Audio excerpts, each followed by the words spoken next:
design. So we'll explore what resiliency really means in structural engineering, why it's important, and how we apply it, especially in the design of steel moment-resisting frames.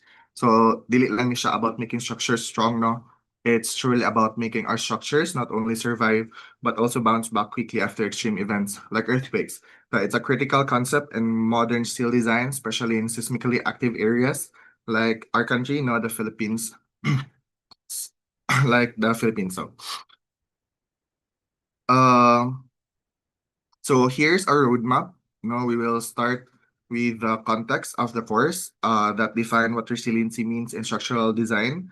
Then we'll discuss its importance, particularly in steel structures, and see how it relates to plastic analysis. Will clearly distinguish between strength-based, versus resiliency-based design before diving into the key concept like ductility and robustness. Importante yun ni nga masabtan nato ang behavior sa steel under extreme loads. Finally, we'll look at modern applications, the challenges and implementation. And then of course, a sample problem, no, a seismic drift check with a crucial which is crucial no, sa ato ang work. First, the context. This isn't a new or separate code. Resiliency-based design is already deeply rooted in the NCP provisions. The NCP guides us towards resilient structure by emphasizing three things. So first is ensuring ductility in steel structures. NCP provisions focus on ductile detailing. Kapasabot ni nga ang structure daw is allowed controlled deformation under seismic and extreme loads to prevent sudden brittle failure. It's about bending, no, not breaking. Next is redundancy for multiple load paths. So resiliency designs must integrate redundancy, now ensuring steel frames provide alternative load paths during disruptions. So this significantly reduces the risk of total collapse. So basically, redundancy in this context is makapaligon siya sa design by redistributing loads across multiple paths, protecting against total collapse when a single element fails. Sorry. Robustness against extreme events. This principle focuses on preventing progressive collapse and maintaining functionality post-event. So what is the engineering translation of resiliency? Now, it's actually quite simple. Resiliency in engineering means sorry. Structures are designed to absorb damage and retain functionality under extreme conditions. Now, the emphasis is on continued safety and operational capability. Ductility is a vital role here. It ensures controlled deformation within plastic limits, preventing sudden and brittle failures. Kung ductile ang structure, maka-absorb ni siya og energy nga dili dayon siya maguba. No, redundancy again strengthens the design by allowing it to redistribute loads across multiple paths.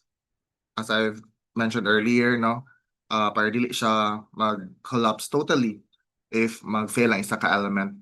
Robustness prevents progressive collapse, ensuring predictable behavior under distress. So finally, adaptability allows for swift recovery, meaning structures can regain functionality quickly post-event. Ang atong tumong diri is dili lang siya safe, no? Pero ang swift recovery sab. Importante kayo na siya especially sa businesses and of course sa kinabuhi sab sa tao. So, why should we as engineers care about resiliency? So the benefits for infrastructures are massive. It promotes sustainable steel structures. Resilient design ensures structures endure extreme conditions while maintaining functionality. Now, this reduces material waste and promotes long-term sustainability. It enhances also the adaptive infrastructure, by prioritizing ductility and robustness. Resilient design supports infrastructure excuse me, that can quickly respond to a new or changing demand, ensuring uninterrupted service. Uh, reduces repair cost post-extreme events. So resilient steel structures are designed to minimize damage, requiring limited and faster repairs. This makes restoration efforts cost-efficient. Dili man ta gusto og total nga overhaul. Gusto ra ta og quick fix. So yes, so next is fosters It fosters public safety and reliability. Implementing these principles ensures steel structures can maintain critical services, protecting lives and mitigating the disruption caused by disasters. So one question, makadugang ba ni siya sa gasto sa construction? So while initially cost might be slightly higher, no, resilient design leads to significant long-term savings by reducing repair cost and downtime after a disaster. So mas cost efficient siya in the long run. So now for the technical Okay. Now for the technical link. So plastic analysis is the key tool that connects theory to resilient design. It deals with the structure's behavior beyond elastic limit. So we need plastic analysis for the following. One is predicting failure progression. Now it helps us identify how structures approach ultimate failure, allowing engineers to design for controlled collapse mechanisms, not sudden ones. Next is ensuring post-yield stability. Plastic analysis accounts for the redistribution of forces in steel member beyond elastic limits. So this ensures structures remain stable even during stream loading scenarios. Next is maximizing ductility and energy dissipation. It is crucial for ensuring predictable plastic hinge formations. So these hinges are specifically designed areas that effectively dissipate energy and prevent sudden brittle failure under extreme stress. Next is supporting redundancy. So by understanding, sorry, understanding ultimate load, carrying limits, we can design redundant structural systems that transfer loads through alternative paths during overload, which is the definition of resilience. So ato i-treat ang plastic hinge nga safety valve no, sa atong structure, it yields in the right place so the entire building won't be destroyed. Let's summarize no, the key differences between the two. So basically the strength-based design between the strength-based design versus resiliency-based design. So ato siya ang i-differentiate. So basically, atong strength-based design is the common nga design basis nga ato usually ginagamit. So ang focus, so let's start with strength design, no? Strength-based design. So ang focus sa strength-based design, no, it prioritizes failure prevention under maximum load. Naanda na to nga design na to is, di ba, is igor siya safe. While sa resiliency-based design, ang focus niya is emphasizes recovery and maintenance of functionality after extreme events. So, philosophy nila is for strength-based design is assess peak load strength, while RBD incorporates redundancy, ductility, and adaptability to handle unforeseen conditions. So, when it comes to post-event, no, for SBD, less emphasis on recovery speed, while the RBD is it highlights recovery speed and serviceability. Reliability for SBD is strength-focused approach siya, and whilst our RBD, it integrates ductile detailing and redundancy for predictable post-events. Sustainability, dili siya primary goal for the SBD, no? While sa RBD, it contributes to sustainable infrastructure by minimizing repair needs and downtime. So ato ni siyang kibal i-compare sa human body, no? Sa strength-based design, mura gina-train lang nato ang structure or ato ang body nga dili siya mamatay. Para sa resiliency-based, atong ginatudluan no to get up quickly after being hit. So so question, pwede ba magdungan ang duha ka design? So yes, they are complementary, no? Resiliency-based design builds upon strength-based design by adding layers lang of performance and recovery principles beyond simple strength and safety. So the core concepts in resiliency, no, supporting both safety and recovery are the following. So now multiple load paths in steel structure. Multiple load paths, no, for redundancy. This ensures forces are distributed across different components to prevent localized collapse. Kani ang paminos no sa risgo sa progressive failure. So controlled deformation, this is the predictable plastic behavior during overload, which prevents brittle failure and increased energy dissipation. Next is adaptability, ability for quick recovery to maintain essential services after a disaster. Robustness, prevention of safety, preventing progressive collapse by using resilient detailing methods like beam column joint reinforcement. And then lastly is ang integration of ductile detailing, using in compact sections, doubler plates and plastic hinge focus designs to improve energy absorption and resume functionality quickly. Atong tumong dili lang siya again mag-survive pero mag-serve siya gihapon after extreme events. Unsaon nato pag-improve sa energy absorption, so by integrating ductile detailing such as designing for predictable plastic hinge formations in beams and using compact sections which maximizes plastic deformation capacity. So when steel structure face extreme loads, especially seismic forces, we ensure that they behave in a resilient way by adhering to the following. So first is strong column, weak beam concept. So this is essential. It ensures that the beam yields before columns. Kini siya makapugong siya sa premature collapse and enables controlled energy dissipation. So next is redundant lateral load path. Designing multiple paths, sorry, for lateral force transfer enhances stability and resilience. Next is plastic hinge formation control.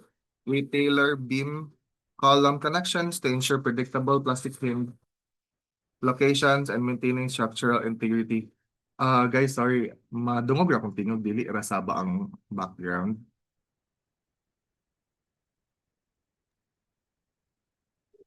Ito. Okay, sir. So next is ductile detailing at joints. So incorporating doubler plates, continuity provisions and limits on beam flange slenderness maximizes rotation, capacity, and energy absorption. Seismic provision per codes adhering to NSCP 2015 to 2050, sorry, 2015. Sorry. Provision promotes a necessary ductility, redundancy, and robustness for reliable post-event functionality. So question, why is it important that I beam yields first? So I'm sorry. Question dito for you guys. This the question for me. Sorry. Next is detailing for ductility and energy dissipation. The NECP details our approach to ductility. So, beam flange slenderness limit NECP section 419 limits slenderness to ensure resistance to local buckling and promote dependable deformation and predictable energy absorption. So beam column joint detailing standards, proper detailing enhances rotational capacity and minimizes the risk of brittle failure, ensuring reliable hinge formation in beams. Compact section standards, using compact sections prevents premature local buckling, enabling controlled plastic deformation. Next is predictable plastic hinge formation. Hinges are strategically designed to form in beam instead of columns, aligning with the strong column beam concept to safeguard against progressive collapse. Continuity plate requirement, NSCP mandates continuity and double plates at beam column connections to increase joint strength and improve local energy dissipation.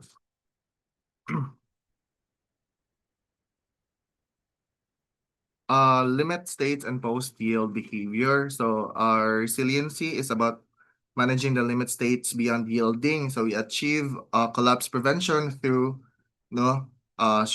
strong column make beam concept, the foundation of predictable post-yield performance, seismic design provisions na NSCP 2015 emphasizes ductility, redundancy, and energy dissipation to reduce collapse likelihood. So this all ties back to load and resistance factor design, so LRFD. So LRFD's role, it supports resilient steel structures by integrating reliability principles that enable predictable recovery and stable performance during and after extreme events. Minimizing uncertainties, LRFD uses calibrated load and resistance factor to reduce design uncertainties, ensuring structures can endure and recover efficiently. Integration of redundancy, LRFD facilitates designs where emphasizing multiple load paths prevents progressive collapse. LRFD dili lang siya para sa strength, no, para sa atong post-event reliability. So, unsa ang limit state sa atong sa resiliency, no? The limit state in resilient design shifts from collapse prevention to functionality post-event, no, ensuring the structure maintains serviceability and predictable performance even after significant yielding. Uh, So integration, when preparing a design proposal, you must demonstrate the integration of resiliency by showing this, no? The use of ductile materials, adoption of redundancy principles, no? Next is implementation of robust systems, detailing for post-damage recovery, and integration of adaptable designs, like modular systems for quick repairs. Unsa man ang adaptable design? So ang adaptable designs include modular or flexible systems that facilitate quick repairs and adjustments following extreme events, helping to expedite the recovery phase.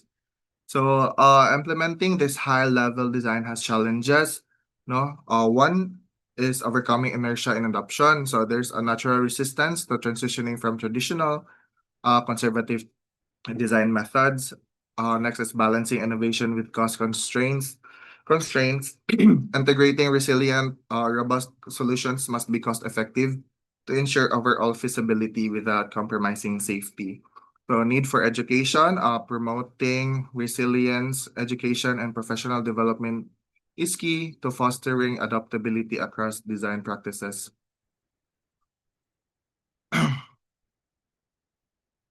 So, finally, no, let's put theory into practice with a seismic drift. Sorry, seismic drift check for a steel moment resisting frame. So here's the parameter, no, given data. Location is seismic zone 4, high seismicity, and seismic importance factor is 1. Site soil profile is type D, medium stiff soil. Building height, H sub n is 16 meters, so that's 4 stories, no, and then 4 meters each. So for effective seismic weight, 1,000 kilonewtons, and response modification factor, which is 8, special SMRF for NSAP table 28 dash 11. So for elastic lateral displacement, delta sub x is 110 millimeter, and story height, again, H sub s is 4 meters. So next is ato i-calculate ang base shear first. So the seismic base shear is determined by this formula, no? Makita ni siya sa section 208.5.2 of NSCP 2015, no? Where V is total design base shear in kilonewtons, C sub S is seismic response coefficient, and W is total seismic weight.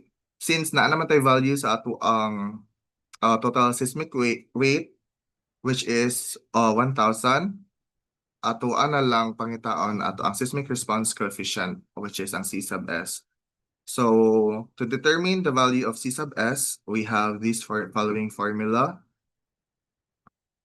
No, for simplicity, let's just assume the value for S sub ds, and then S sub d1, which is 0.50 and 0.25 respectively. So approximate fundamental period, T is 0.5 seconds. Then substitute na to ang value sa kaninga formula, no? Which is 0.25 over 4, which is 0.0625. So, pero ang based sa NFTP, minimum base share requirements na under Section 208.5.3, C sub S must be greater than equal to 0.044 S sub DS multiplied by I sub E.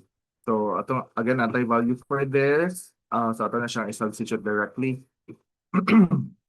uh, we, we have 0.022,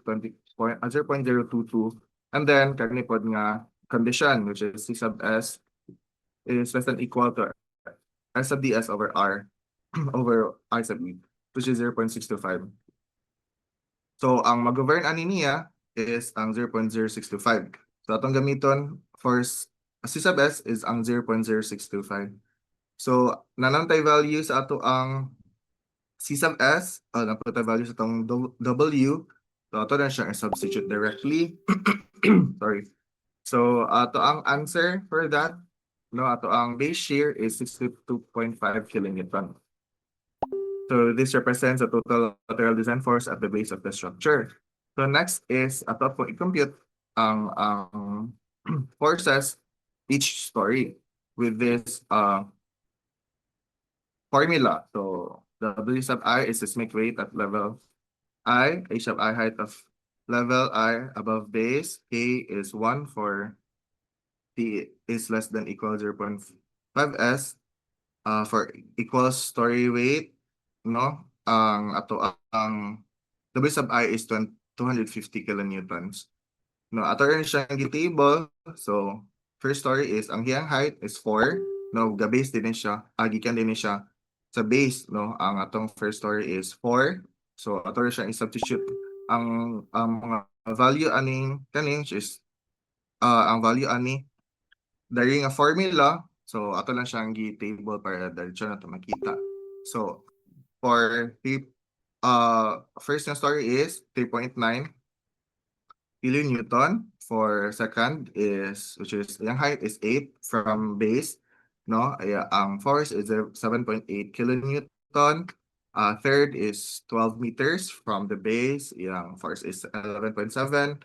And then the fourth story is 16 meters from the base, and then mapot ni iyang force, which is 15.6. Again, kanila ang ginagamit. No, mag-vary lang sa iyang height. Kani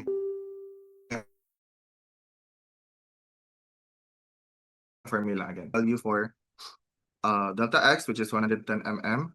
So, atong kuan elastic drift and amplified displacement with this formula, no, delta is equals to C sub D over I sub E multiplied by delta sub x. So, again, naman tayo mga given man ang value aniya ani. So, ato rin na siyang i-substitute directly. So, to answer for elastic drift and amplified displacement is 605 millimeter.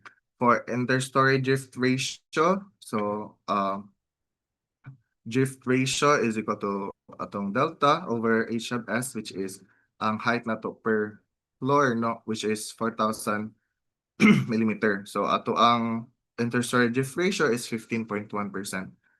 So, check against NSCP limit. So, allowable drift lang nato is 0.020 H sub S, which is 0.020 multiplied by 4,000 millimeters, which is 80 millimeter. So, since atong nakuha man, kay 605, no, ga-exceed siya sa drift limit. So, ang nag-require siya of redesign. I-redesign siya for resilience. So, that would be all sa akong report po. Thank you.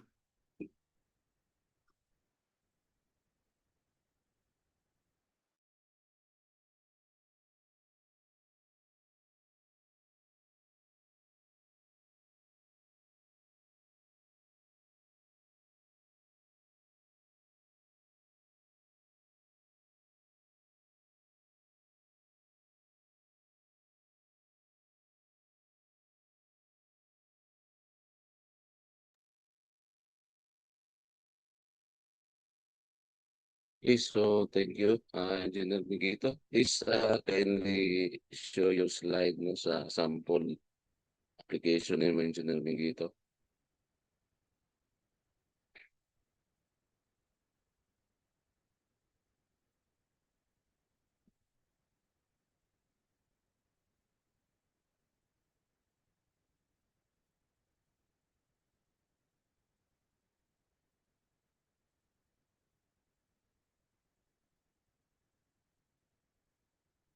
Yeah, so let's focus on that sample, no? So we will ask first, no, the panels, if you have some questions regarding the sample application problem ni Engineer Benguito. Any observation or maybe comments?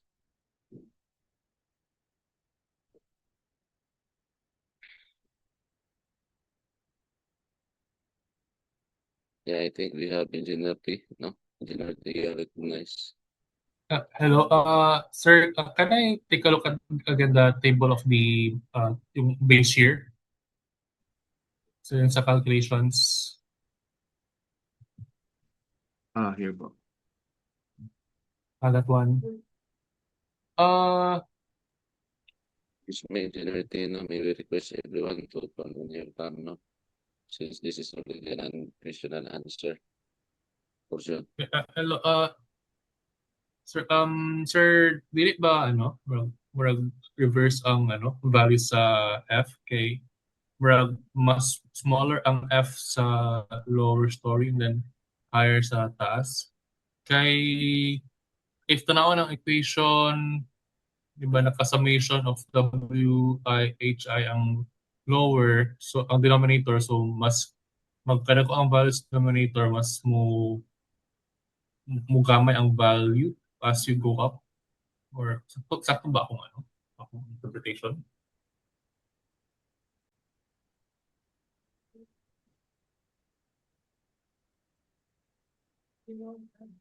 Hello, hello.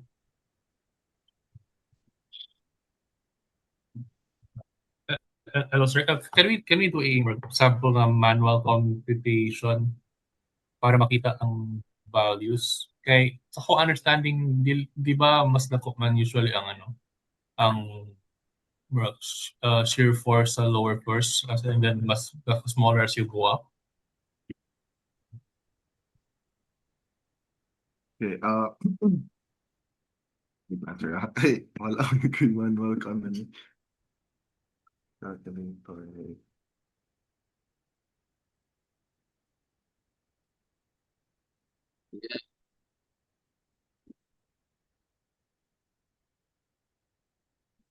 Distribution from the base story or from the first floor is very much higher than the other floors.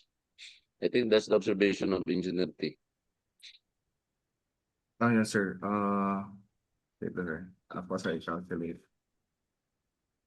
Yeah, naka-off ka camera, Engineer Benguito. Wait, sir. Yeah, in your case, 3.9. And then you have 7.8, 11.7, and 15.6. So, nag-increasing siya when you go up or higher stories, no? Engineer Benguito. Yes, sir. Yes, sir. Sir, pwede ako lang ni siyang i-calculate sa first and then wala magiging ko cycle sa akong kamot and then ako lang na yung later. Okay, so Yeah, after the tapuan, lateral force, no? And then, for each sir, story, you have the formula man, F sub I. So, you have WHIK over the summation. I think, seismic weight at H level, ang W, ang H is the height of level I above the base. And your K is 1.04, the time period less than or equal to 0.5 second. For equal story weights, no, WI is 250. 250. yes, sir, okay. You divide to 1,000 kilonewtons Yeah, per how will you answer the question of Engineer T? So, ang question, sir, is bali ang iyang kuan, kaya usually mas higher ang gi-exert ang force sa kuan sa lower nga floors. So, sir, sorry, ako lang nasa i-calculate balik, sir, kaya masig pag input ako sa table kay kuan, so wala na ko siya na-recheck. So, basin sa pagkuan na ako nipod pag-inputs kay again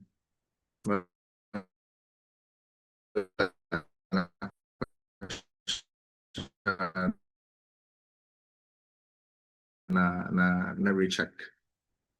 Yeah. Show na ko ang manual computation to show sir. Any response, Engineer T? Libre? Hello. Hello. Sir, how much gani ang V? So sir. How much gani ang V. value sa V? 62.5 po. 62.5 kilonewton. 62.5. Tapos sir, W is the seismic height at that particular level. So 1,000 man ang ano no ang total na weight no? Yes po. 1,000. So for the fourth story, so ang WI is 250, right? I-divide naman. So Opo, 250 times HIK, the height of level I above base, so 16 meters. Oh, yeah. Then ang denominator is summation of WIHI. So a seismic weight at level I, at seismic weight at the fourth floor, 250 ra gyapon no? Yes, 250 times HI 16. Mm,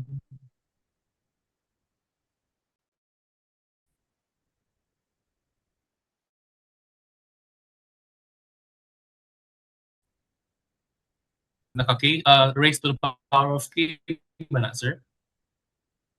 Oh, yes po. So, wala yapon siya ko and since one raman ihang ang value sa K. Yeah. Manual calculator here, wait lang. Sige, sir. Pa-confirm na lang po din ko sa Sige, sir, sorry. Wala ko yung cycle sa pero sakto kung naanan ka understanding mo, di ba ang ang Air Force kay higher man usually sa base as you go up, no? Oo. So, sika, sir, pa-verify na lang ko sa sir, sa mga values, sir.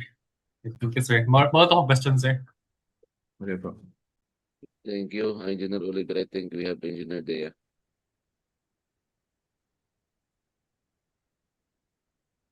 Engineer Dea.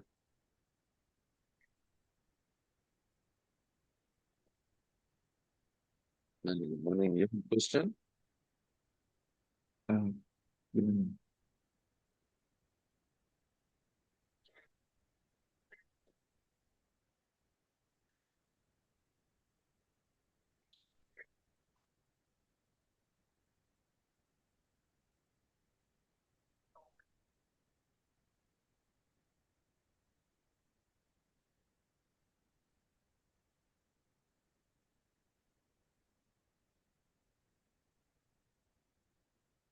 Asa the big part?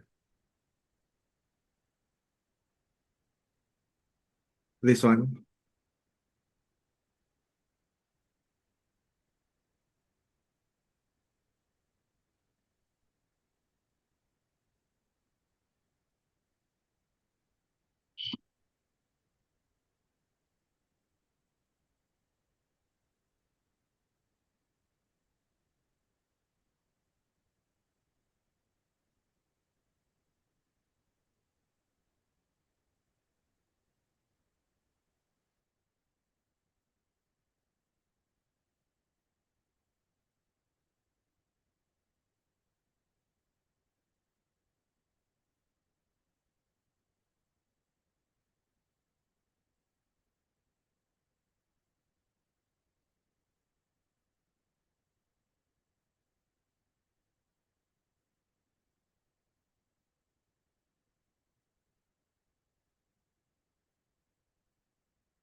Yeah. Yeah, please share Yes. Engineer Teo.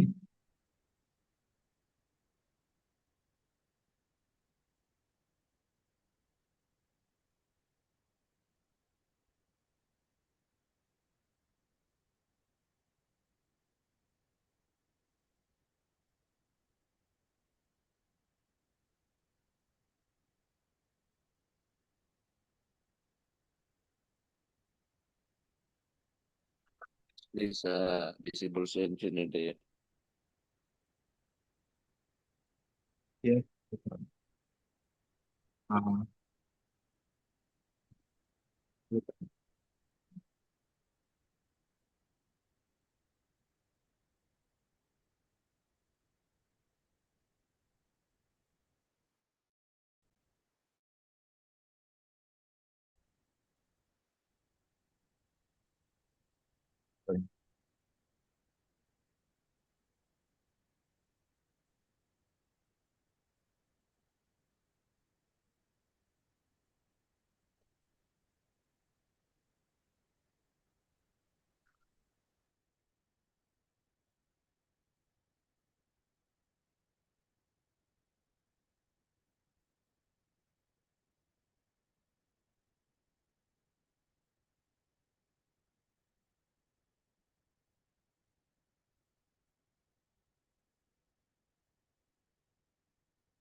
Correct ang engineering dito, if you can observe Engineer James, no, Yes, sir.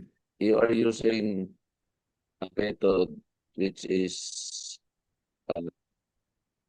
considered na to another method. Observe Yes, nyo po. mga Engineer James, no? Yes, po.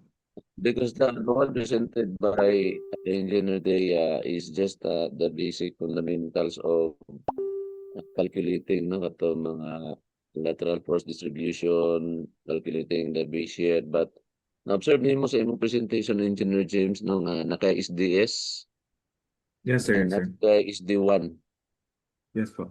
and you cannot find that one sa NECP.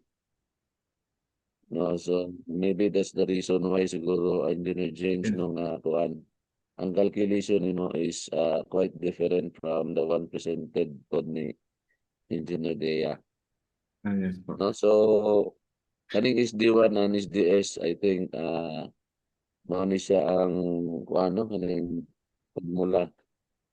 This is the formula which is outside no sa atong country na gina-use, no, and then we're just adapting this, no, for another method of calculating the base year. But normally, fundamentally, we are using no katong presentation gi-share ni Engineer Dea.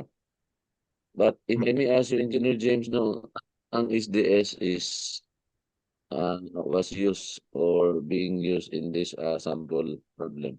Yes, sir. So may reason or background why you're using SD1 and SDS?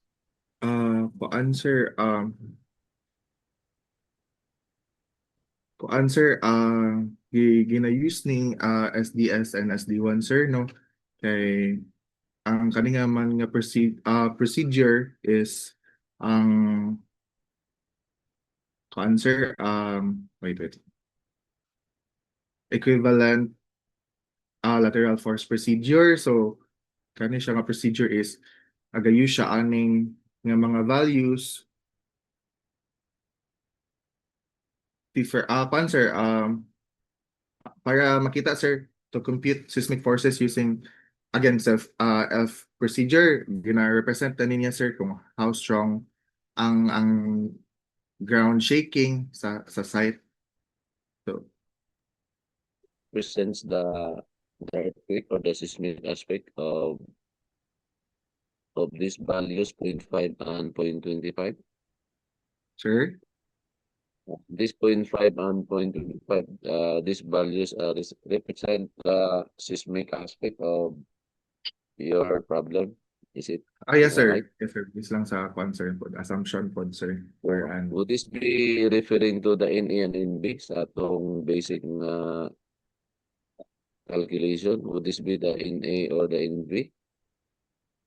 Or yes this sir. one will be the CA or the CB?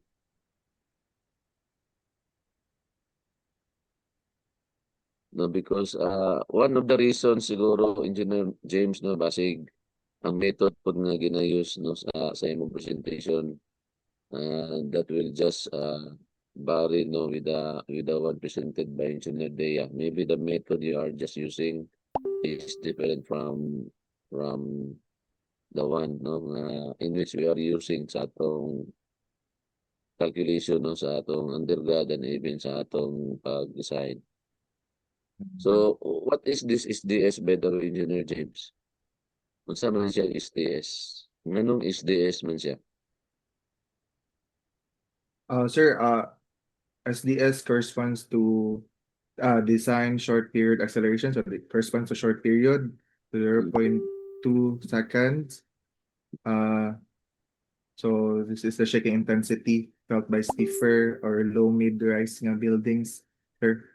While the SD1, sir, is designed 1 second acceleration, it corresponds to long period, which is 1 second behavior. So this is the shaking intensity felt by flexible tall buildings, sir.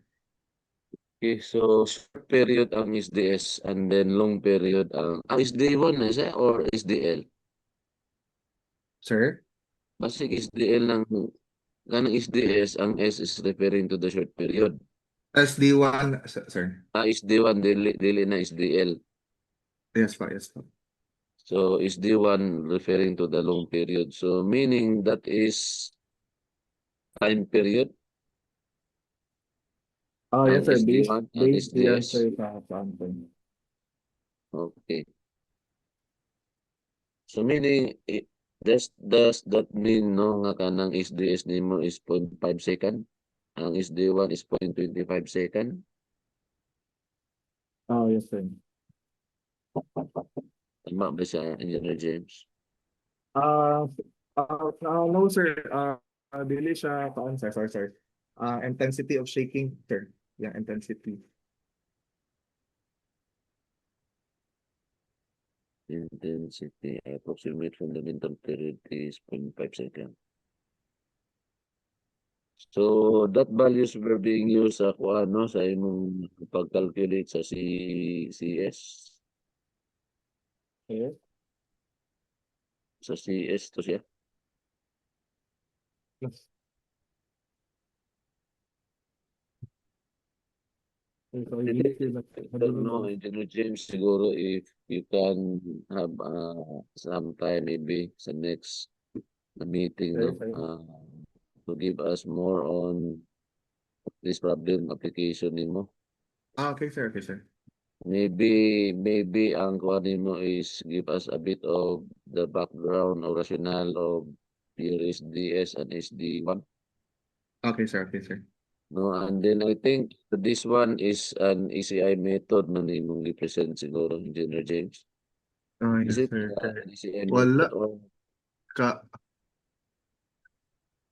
Sir, actually, nag-search ako ani online kay dili kay ko nga naka-familiar with this topic. So, everything mag-gather na ko nga sources, sir. Dito gid ko nagkuan. So, nagka-base ko sa NSCP, sir. Naka-base pod ko ASCE for this report, sir. And then AICS pod, sir, as well. yeah, na-interest ang panel Yes. because the way this problem application was presented is once somewhat unique siya Oh, from our uh, basic na yes, sir. calculation. And then you are Um, introducing kung ano kaning SDS and SD1, no, which is we are not too much familiar, no, sa atong code yata, no, dili kita familiar. Yes po. I think it's better siguro maybe to elaborate more on this SD1 and SDS siguro, Engineer James, na if Okay. the time warrants, no, in our next Okay, sir. meeting. Okay, sir. Also the calculation, no, ang lateral force distribution. Ang imong base share is, how did you calculate your base share? Using kaninga formula, sir. Sa Uh, formula sa base share. So Ano, CS sir? times W. Yes, sir. Yes, sir. So after that, pila yung base share? 1,000? 62.5, sir. Yes po. Okay. So what base share? So Static base share. kaninga base share, sir. So total lateral design force at the base of the structure. So wala po nag-present ang problem nimo to check also the dynamic base share. Wala, sir. Kanilang yun ang more specify ang static nga base share, sir. Yeah, I think it's good also to maybe to consider in your maybe you will present another one for this, no? Okay, sir. To include the one, no, kaning dynamic base share because as per code, you need to get the static base share and the dynamic base share. So if in case no nga ang imong static base share is greater than the dynamic base share or vice versa, no, ang imong dynamic base share is greater than the static. So you have to consider man katong a factor, no? Maybe if you are going to increase, no, the base share you are using sa design or to decrease based on your static and dynamic base share result. So pilang requirement as per code, Engineer James, nga pwede na nga base share magamit nimo if you can still remember the NSCP 2015. Sir, again, sir? Sorry, sir. Yeah, as per code no, na requirement no to compare the static and dynamic base share, no, so that you will know what to use, no, and what's the minimum requirement of the base share you are using in your design based sa imong static and dynamic base shares ng mga values.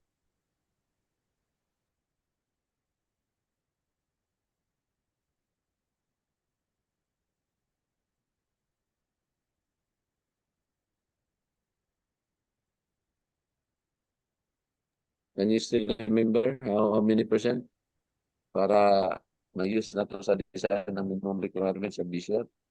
Considering static and dynamic base share. Ko answer 85% of the static share base share. Sir? So is that Engineer James? Sir, dili kayo na po madungog ang question, sir. Sorry, sir. Yeah, how many ang mo na-mention? Sir, 85, sir, if founder. Okay, give it 5. So, how about the panels? Does it pila ka percent, Engineer Dea? If you can still remember.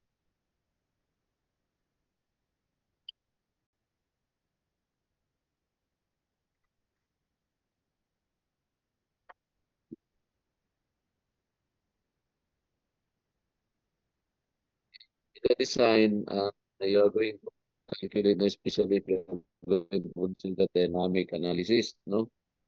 So, assuming that we consider dynamic analysis in here sa atong problem application. So you need to calculate the static Bezier, and then after that, you are going to calculate the dynamic Bezier. So if ever the static Bezier is greater than the dynamic Bezier, you have to do something, no? Either to increase or vice versa, no? To increase or decrease the value of your Bezier being used in the design. So my question is, can you still remember how many percent as the minimum requirement of our code, no, in using the Bezier? It could be static or dynamic Bezier. Can you still remember, panels? Pila ka percent ang minimum requirement?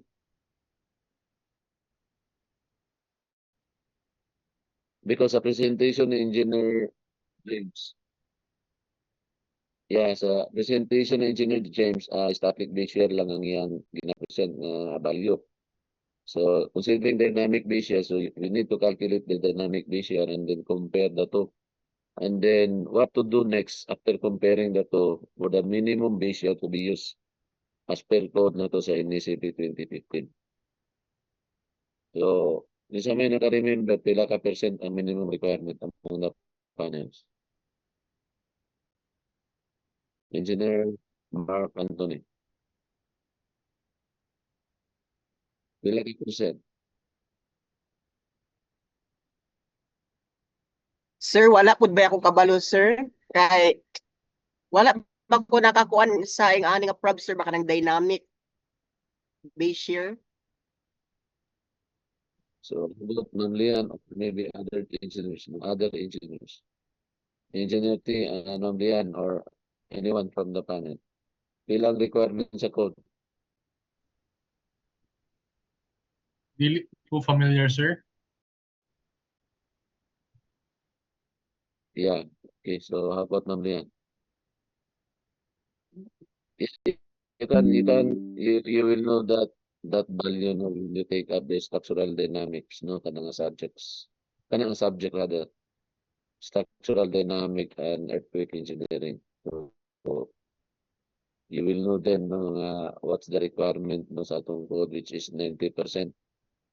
No, you need to consider 90%, no. If ever nga ang imong calculated nga static Bezier is mao ni siya nga value, and then pag-calculate nimo sa dynamic Bezier mo nga value, and then kung na-consider nga require sa code na you need to have a dynamic analysis, no? Especially kay ang atong kuan karon na stories na, and then earthquake is very apparent na. So you need to conduct dynamic analysis as per requirement. So what you will do if ever ng imong static Bezier, if I will ask you, no, this is for all. If you have a static Bezier na 1,000 kilonewton and your dynamic Bezier is only 900. So my question is, what you will do? Since ang requirement man is dynamic analysis, but your dynamic Bezier is only 900 kilonewton and your static is 1,000. So what Bezier you are going to use in your design, if ever, if that would be the case? Considering dynamic na analysis, meaning you have to get the dynamic Bezier. Mao na purpose ng gikuha ang dynamic Bezier, because requirement is to consider dynamic analysis. But your dynamic Bezier is 900 only and your static Bezier is 1,000. So what will you do? Kung sa man ang bali mong gamito, ang requirement sa code, ang ingon man sa nga, you will use 90%. 90%, no? The 90% of the Beziers. So, saan mo ninyo? If I may ask you. 1,000 may mong gamiton? 900 ba imong gamiton? Or i-calculate din yung 90% ba ang base year sa dynamic base year sa imong static? So, pila man nga ka-percent ang kwan? Pila ka-percent ang dynamic base year? O pila ka-percent ang imong static base year? If 900 imong base year na dynamic and then imong static is 1,000.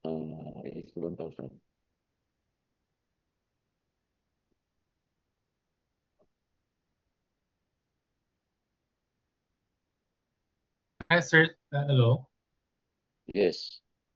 So, sa akong pagka-understand, sir, so, bali, 90% sa static na base year, basta dili mo exceed sa 90% static ang dynamic, so, pwede na gamitin ang dynamic base year. So, if 90% sa static, 1,000 man ang static, if 90% of that is 900, so, pwede na po gamitin ang 900 sa dynamic.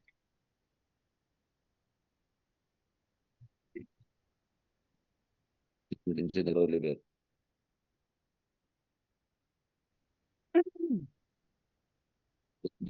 Pila man. Hello, sir. Sorry, sir. Hello. Hello. Yeah. What's the value then you're going sa design? You're going to use a design. 900, sir. 900 because To sir, kay, sa akong pagka-understand ang 90%, so if ang dynamic nga base year is dili siya mo below sa 90% sa static base year, so pwede gamiton ang dynamic. Yeah. Sakto ba, sir? yeah, since your static base year is 1,000 and then your dynamic is 900, no, and then require sa code is you are going to use the dynamic analysis. So, imong focus is ang dynamic base year gyud kay requirement man dynamic analysis, so dynamic base year. So 900 ang imong dynamic base year and then here comes the static nga 1,000. So ang code nga requirement is kung gamiton nimo ang dynamic base year nga 900 is at least 90% siya sa imong static base year. Or vice versa kung inside ako, no? So in this case 900 is ikumpara mo sa 1,000 is 90%. So meaning natungtong na siya sa minimum requirement. So you can use the 900 kilonewton as your base year pag design mo sa building using the dynamic analysis. How about my next question? If ever ang imong dynamic analysis na base year is only 500 and then your static base year is 1,000, what will you do? 500 lang imong dynamic base year. What will you do? Anyone? Static. Who can answer? 500 na imong dynamic base year nga 1,000 yung static base year. So if you take the 90% is 900 man. How about ang actual is 500 naman ang imong kwan? Ang imong dynamic base year. What will you do? Sa imong aton. Ang static ang gamiton, sir. Ano? Ang static ang gamiton ng 1,000.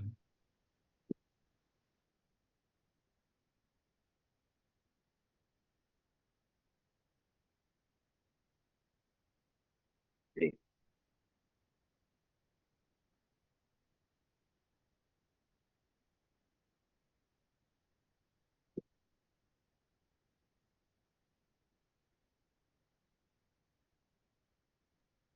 Hello, sir. Wala ko yung manunggan, sir.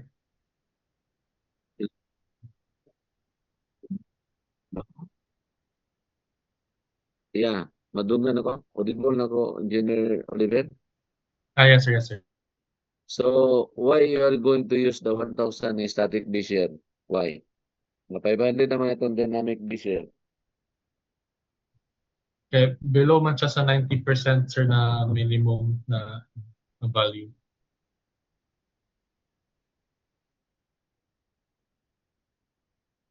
Heavy siya. So what ang imong gamiton is 1,000 gyud. Yes, sir. How about the others? May we hear from the others? Yung mga engineers? Mm.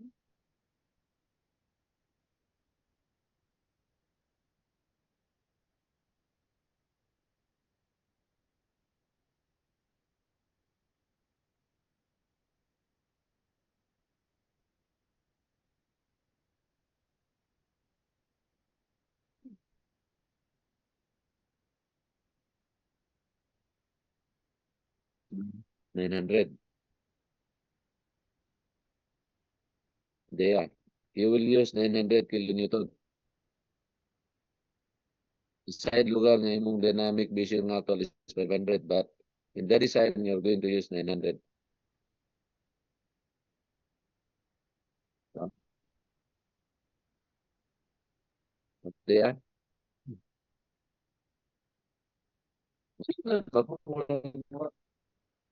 Mawala ko audio.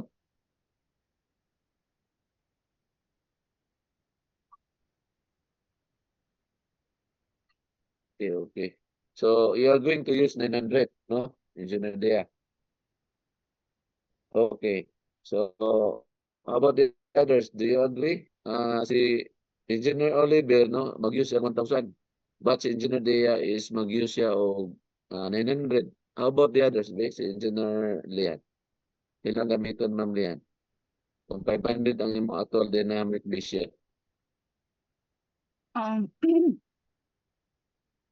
what, sir? Yes, sir. Yes. So kay Ay, max, no? Si Engineer Oliver, 1,000 gyud yung gigamit. Maximum gyud siya. Si Engineer Dea, 900. Dito sa minimum ng 90%. So how about the others? Ano sabi yung gamiton?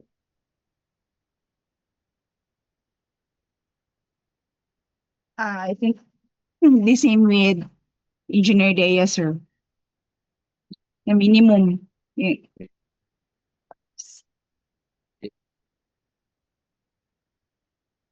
Um,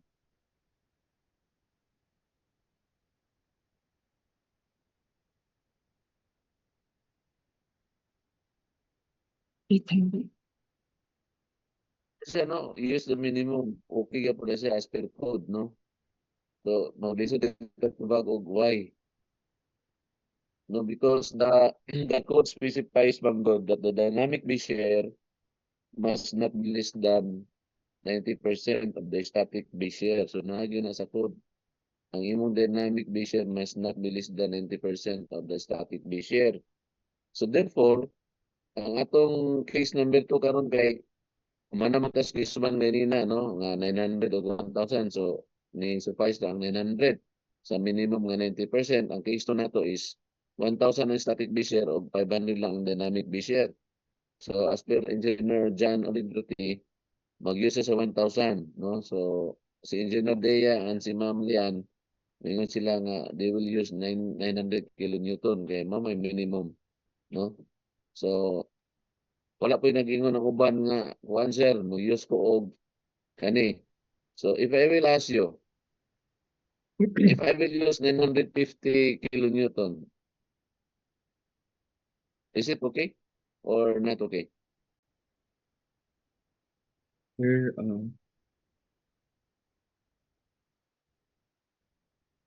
Because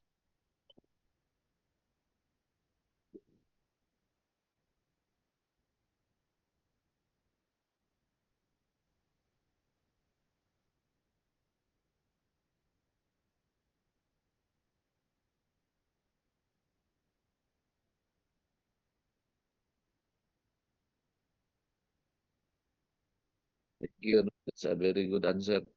So meaning ang ingenuity is okay, no? Because it's above minimum.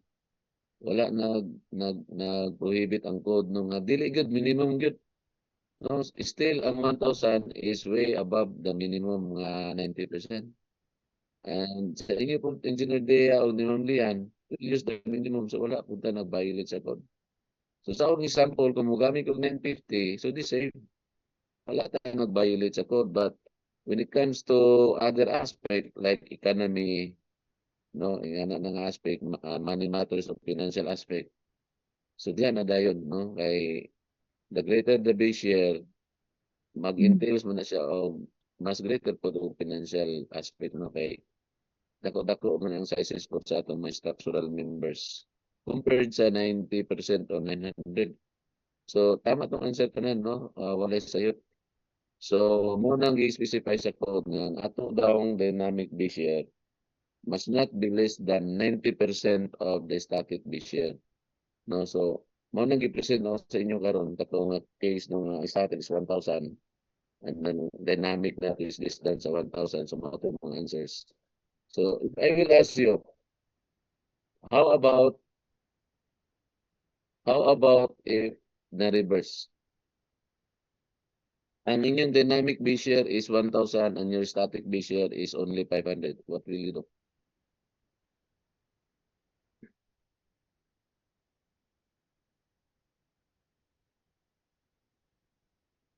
Kung yung dynamic base share, ang yung static base share is 500. What will you do?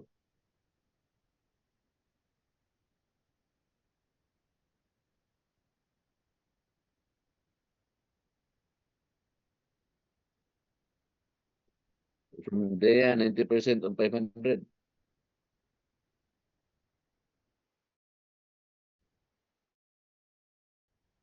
Take note, no, ang require is dynamic analysis.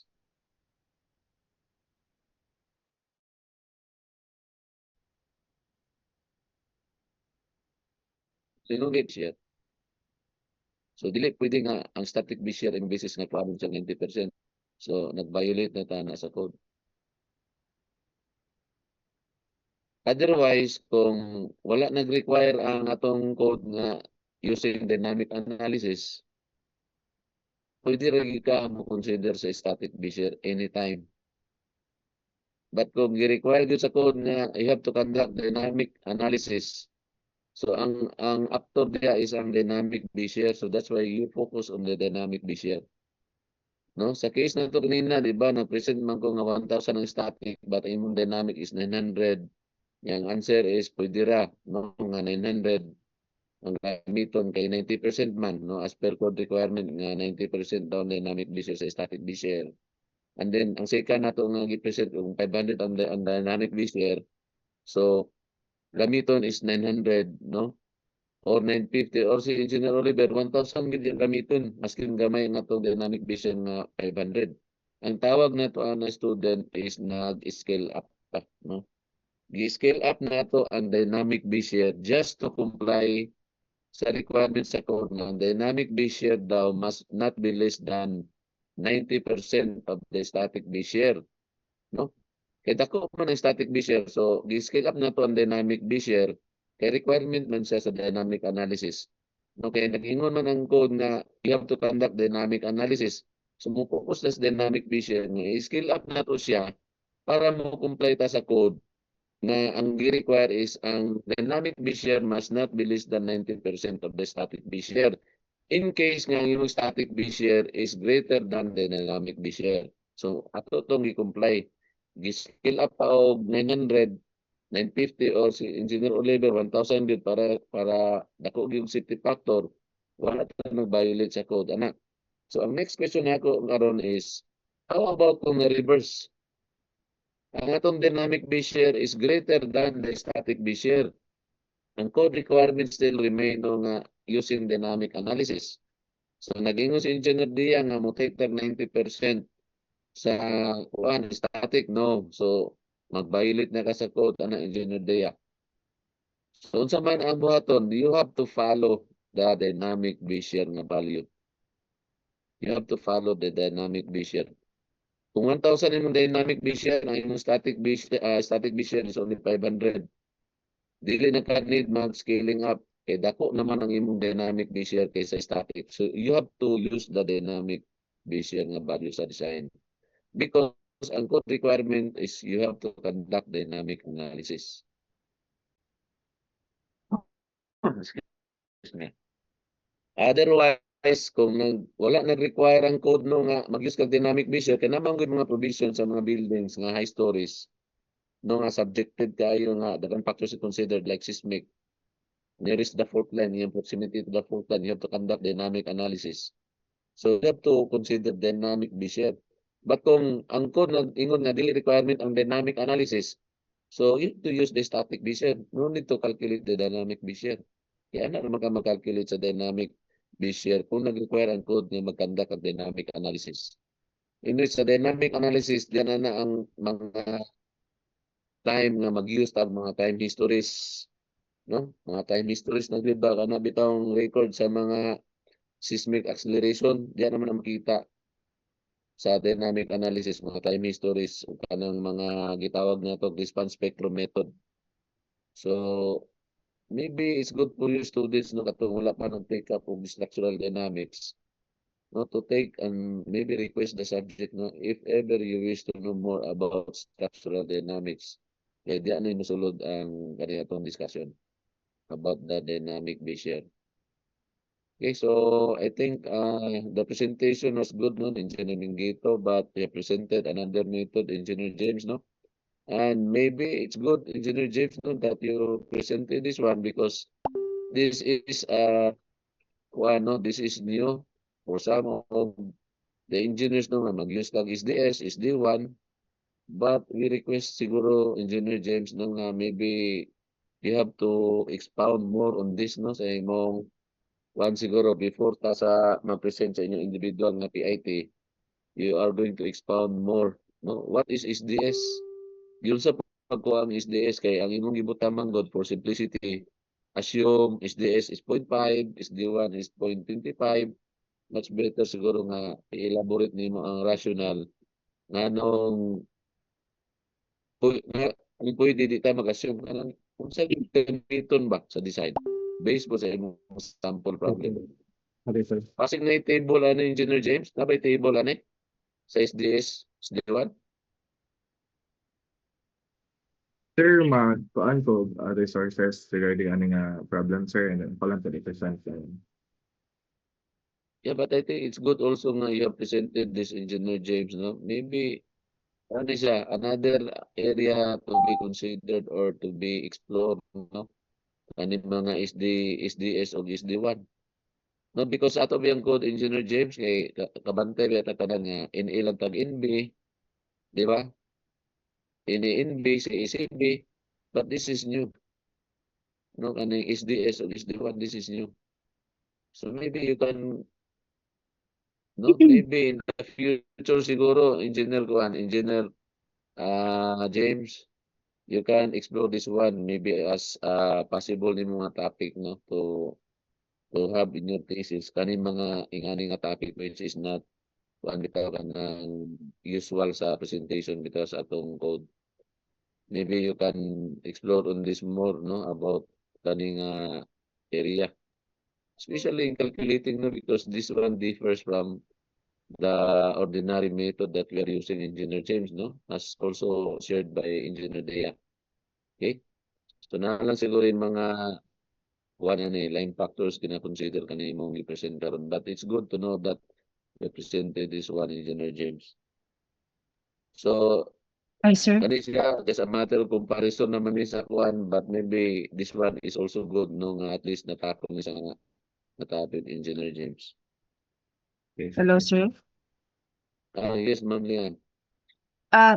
Kanang sa spectral acceleration map sa Philippines bitaw, sir, di ba naman gyapon na mga values diya sa 0.2 eh. Pwede sa siguro na siya gamit na mga values, sir, sa spectral acceleration map sa Yeah, kana sa previous Ma'am Lian, di ba? Ang latest nila nga gi-release. yes, sir. You can use that one also, and you can use that one. And then Atlas yata spectral acceleration map sa Philippines na ginagamit nato sa kuan Ma'am Lian, nato sa DILG. Sir. Yeah, we can use that one as allowed by code, no? Gi-publish naman guna sa, we can also use that spectral map acceleration But ang kuna to is wala po siya nag-limit gyud mga graduate students, no, wala siya nag-limit nga di ra gyud ta mo focus kung saan nasa code, but we can still conduct no kanang mga specifics nga mga study. Katong na-mention ako sa inyo habang nga mga site specific. We can conduct site specific as long as we have the data, we have all the calculations and justification nga ma-justify na to nga nung we are using this kind of data, not from the spectral map of the Philippines, no, from the PBOX. Wala po ta nila gilimit nga dito ra kita mo use sa ilahang gipang-release because kana manggong with due respect po sa DSTP box, no, makatabang yun na ilang ginahatag mamliyan kana spectral map acceleration of the Philippines, but this is not really site specific mongod. So ang ilang data na is generalized lang yung approach nga not really representing the area sa Cagayan, example sa Region 10 o Region 10, but gi-allow ta sa NSTP na to because we are things the listing of PBOX ng mga research and findings. But wala po ta nila gilimit na di kita pwede kita mo conduct our own kuan specific po nga mga spectral map, no, even din sa Region 10. Wala ka nila gihinder o gilimit na ang ilaga nila ipalo. Ang ingon lang sa code is you can have set specific data as long as you have the justification. You have the data, the facts na ma-present din mga depende mga values na ilagay sa atong design na mga site specific. Okay? So thank you, no, for your presentation, Engineer James. I do hope no, maybe I can explore and maybe elaborate more on this, no, kana mga SDS, SD1, maybe a bit of a presentation ng by next meeting para makuha na tong rational nga nung nga na no nga 0.5, 0.25 o say rational on our background, and then I think you base this one no from your research. It's good also to know that you have introduced this one because it's another area to be explored no maybe in research so that you can maybe consider this one as a possible topic baka nimo sa imong kuan sa imong thesis or research po kaning mga SDS o SD1, no, pwede ka magkuan ni explore. Maybe expound lang a little bit no on this problem nimo, Engineer James, and anything from siguro from the other panels if napa may question sa presentation ni Engineer James. So I think there was none, no? So ang next na to si Engineer Kapurgo. Thank you, Engineer James, no, for your presentation. Thank you, sir. Oo. So, expound more lang aning SDS o SD1 nimo sa next meeting. O kani sa problem nimo, you can present a bit of a detail no sa imong mga result din ni Engineer James. Kanilang focus sa imong problem application. Okay, thank you. No, Engineer James. So, ang next na to is si Kuan Man, si Engineer made of steel using STAAD. So, ato na lang siya isabay sa presentation yun yung PIT. Next week, mag-start na next week. I think niya to si Engineer Diaz sa office, no? Nagangi man to siya nga kuan, a little bit more time. So, kumusta na yung presentation? Kulang pang time? Tell me, no, kung karon matang Thursday mag-meet o sa Saturday na ma-complete na ginaniya yung preparation sa inyong kuan. Okay, kaya po Saturday, sir. Ihatag na lang time sa Thursday po nga hindi pa ng additional time for your PIT presentation. Kay if ever nga satisfy na ko sa inyong presentation, so maybe muna po na yung final exam.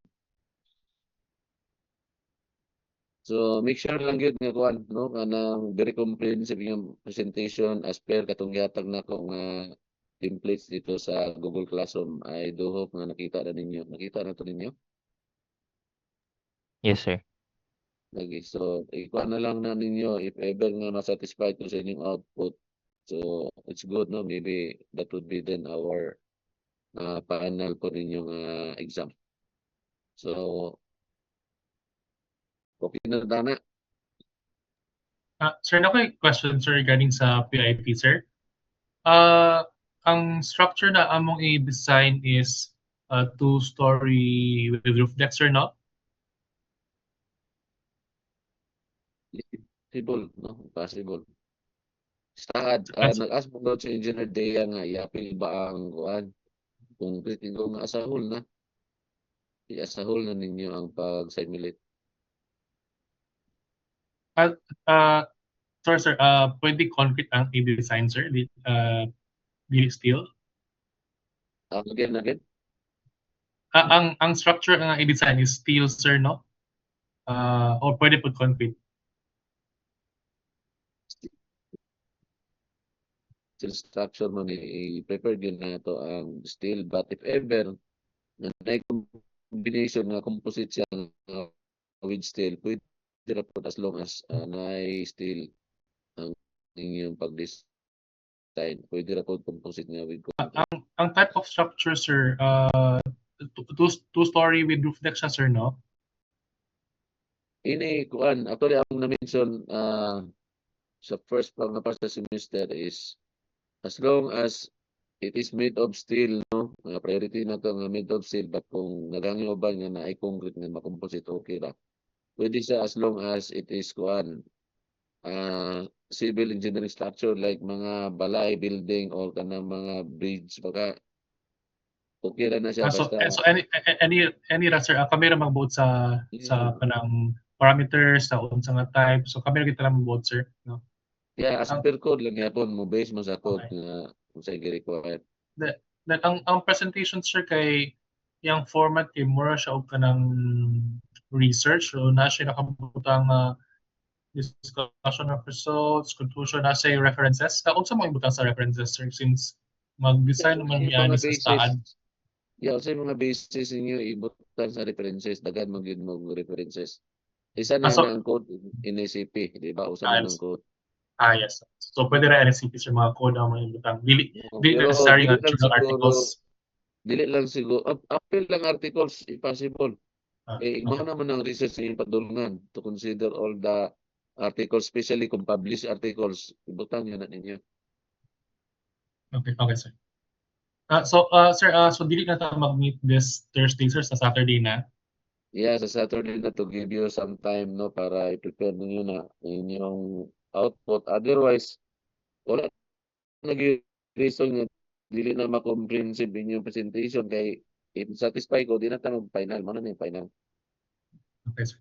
Thank you, sir. So, make it as comprehensive as you can, no, nga maybe mo exceed pa sa expectation ako nga beyond pa sa inyo sa akong gi-require sa inyong mga output. So, much better if ka na mitabo. So, di na tayo mag-final exam. Maybe the best as you can, no? You can present, do it, no, during that time.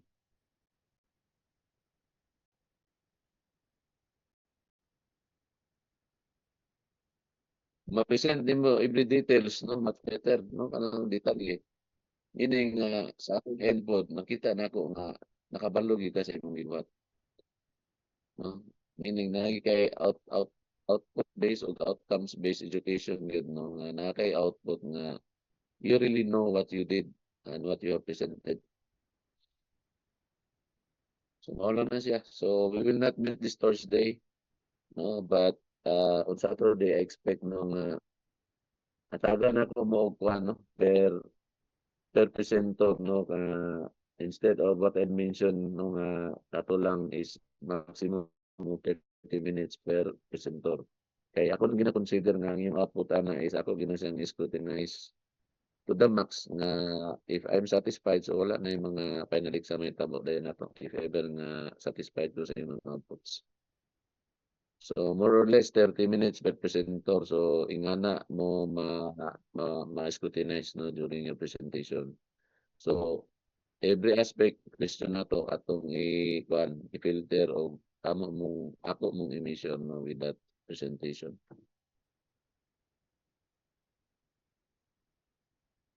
Okay, no more question? Kung wala na, mag-attendance na, no? Before we will end. So kindly upload your material, Engineer James, no, sa atong Google Classroom. Bobadilla, na si Engineer Bobadilla. Good morning, sir. Present po. Good morning, Engineer Mark. Engineer Dea. Engineer Dea?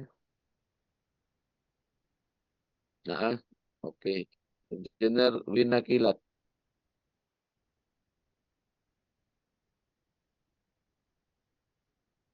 Wala si Engineer Kilat ba? So, kung na late na, wala na ako to gi-admit. Kay late na kayo to sila uban. Engineer Lacuesta. Present, sir. So, ang sabot na ito ng good kung 30 minutes or more nang late nun sa student, dili na ako i-admit. So, wala na ako to gi-admit ang uban. Engineer Laroga. Good morning, sir. Morning, Engineer Macasa. Present, sir. Engineer Madelo. Sir po. Engineer Madelo, Engineer Lian, Magto, si Engineer Mingito. Si Engineer Mingito ba ang atong presenter? Engineer Ponte, Lady Ann. Wala si Engineer Ponte, Engineer Sampurna. Good morning, sir. Present, sir. Morning, Engineer Mara Tagupa. Present, sir. Good morning, sir. Engineer Mara, Engineer Tapulgo. Sir, present. So, Morning. sabay na lang na presentation, Engineer Tapulgo sa Sabado, no? Kay presentation gyapon na imo, di ba? Warehouse? Yes, sir. Yes, Yan. warehouse. Sabay naman para fair po sa imong end. No, imong preparation is sakto po lang time. Sige, Engineer sir. Palba. Wala. Engineer T. Present, sir. Engineer Oxid. Wala si Engineer Oxid. Okay. So we are done, no? Full presentation and for our attendance. So, sabi na yung output kay para sa bakasyon sa Christmas ba? So, mga graduate students, no, kanang inyong mga grade sa midterm, no, is nakuha na siya, is nakalculate na siya based sa inyong submission. So, katong uban nga way below sa 2.0, nato siya mga lacking requirements ang uban, no? Mao nang kung mag-submit pa mga requirements, ma-update pa na inyong grado, no, sa final. So, for those nga mga graduate students, no, nga medyo wala pa nakasubmit sa uban requirements, just do submit. No, just do submit if possible, no, before pag deadline sa atong final grade, because kung hindi nyo na ma-submit, magpabiling nyo na yung grado nga dili ma-upgrade o ma-update, no. So maskin pag late, please do submit, no, kay atong tanaw ng inyong submission. Dili pag yun na ingon nga mao yun na iyong final grade, no, kay midterm pa man na. So napay uban nga wala nakasubmit sa mga requirements, that's why ang grado ninyo is ingana. So we just do hope, no, submit it ASAP if possible, no, para may nainayag check kay ting exam na po, no, next week sa actually ang schedule is 9 to 11 ang exam. Princess, ayun. Okay, so please do submit lang sa inyong mga kulang na requirements. Okay, so thank you students, no, for your time today, and see you next Saturday, no, the same time for your session. So good morning everyone. Happy weekend. Thank you, Thank you, sir. sir.